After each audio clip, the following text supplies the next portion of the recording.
And welcome back to the studio. I am inspired. I want to dance samba after completing a triathlon.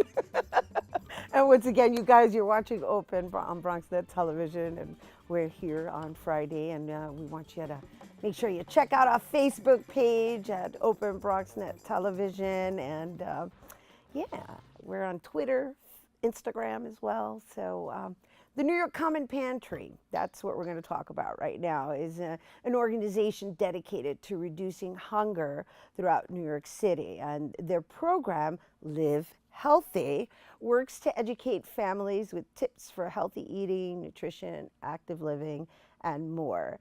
And on Saturday, July 22nd, they are pairing with the Bronx School CS211 to create a school garden. And here now to share more, we welcome Policy Systems and Environment Program Manager Evelyn Vela and Director of Nutrition Education Sarah Bartels. Hi. Hi. Yes, yeah, I know. so That was such a wonderful segue, right? I'm like, okay, so then we're going to add the triathlon Yes. to the Live Healthy. Absolutely. Yeah, I can only dream about completing a triathlon. Then Maybe one dancing day. samba afterwards. You never know. Okay, but you know, healthy living begins with what you actually fill your body with. And so let's talk a little bit about the Common Pantry first, and then this new component that's been added. Perfect. yeah. Yeah, absolutely. We're just really thrilled to actually work for an organization that's fighting so much to prevent hunger in New York City as well as in the Bronx. And so what we're trying to do in our pantry is we try to provide three different things. One is nutritious food. We have a lot of fresh fruits and vegetables that we offer in our pantry meals, our pantry packages, and then also access to resources. So helping people connect with SNAP benefits and other types of resources that are going to help to lift them. And then also nutrition education. So of course we're going to be excited about our program, which is Live Healthy. And our ultimate aim is that if we can help people eat well, really it's going to support all these other aspects of their health. So especially helping children to stay very mindful in school and be very focused so that they can learn, and their families to stay healthy so that they can go to work and be productive members of society. And we feel like being able to provide those healthy foods and the education is really going to help. So let's talk a little bit about the educational Yeah. component, Evelyn. Yeah, so we definitely want to make sure that we are targeting children and students. So we're going to different schools. We have 4 different schools right now in the Bronx, one in East Harlem, and CS211 is one of those schools. We have been partnering with them for about 2 years. They have been an amazing partner. We have had over 500 different students participate in programming. They really love just interacting with plants, planting, trying new things from the garden and using those things in recipes. So I think that gardening really is just the perfect medium for us to deliver nutrition education in a way that it's very hands-on, very entertaining. It involves the students, as much as possible.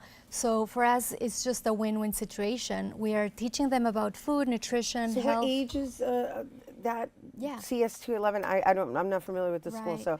So we're right now reaching kindergartners through 6th graders. Wow, that's great. It's a That's lot. really young. Yeah. And you're right, it does make a difference when they're actually in it and there's a better understanding of it. So Exactly. how many people do you come across that are older that don't know anything about vegetables?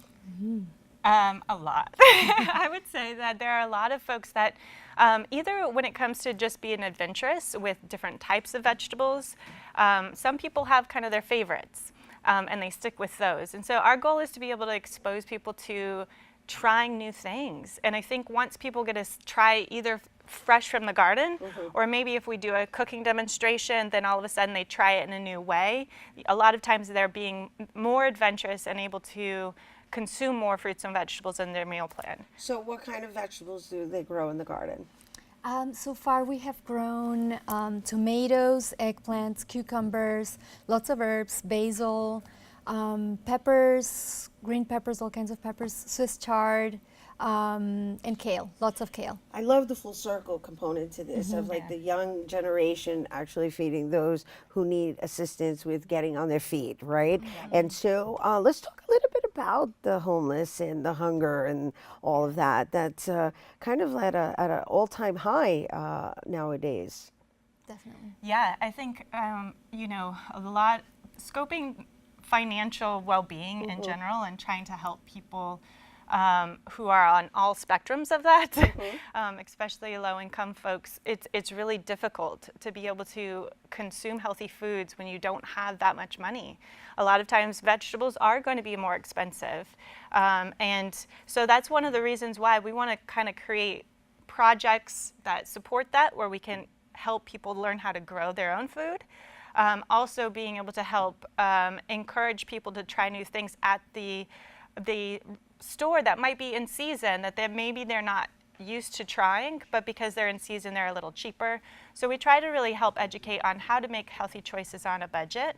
And when it comes to even our homeless population, we have a soup kitchen that we help to actually incorporate healthy foods into that soup kitchen and hopefully support their health.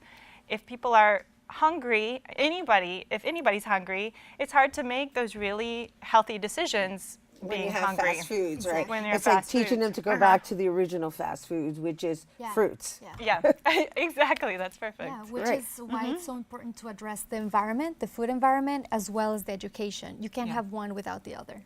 Right. And so before we go, how does anyone, I guess, participate or just come to whatever programs that you offer? Because the educational component, I mean, of course, the fact that you're there and accessible for food for anybody who's hungry out there, and the fact that you're teaching them how to, I guess, make it and grow it and I guess reprogram their thought process about Right. food and life.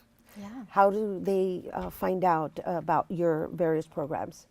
Well, we have 3 locations, one in Manhattan off of 109th Street and 2 in the Bronx, one off of 138th Street and the other one off of Hoe Avenue. And those 3 locations, anybody can come in. There's no requirements for coming in and participating in our pantry program. And so you can also find it on our website.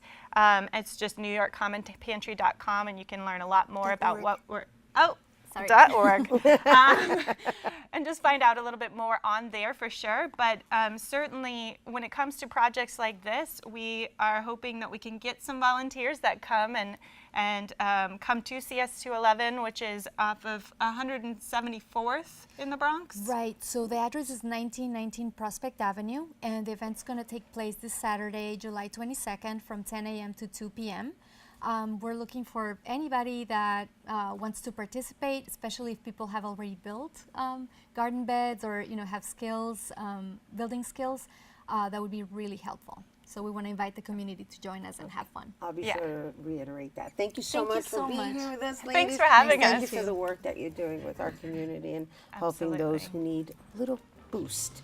Yeah, absolutely. All right, for you guys, for more on New York Common Pantry and all the work they are doing in our communities, be sure to check out nycommonpantry.org. It's nycommonpantry.org. Okay, we have to take a quick break, but stay tuned. Bobby C's Weekly Sports Roundup is coming up next.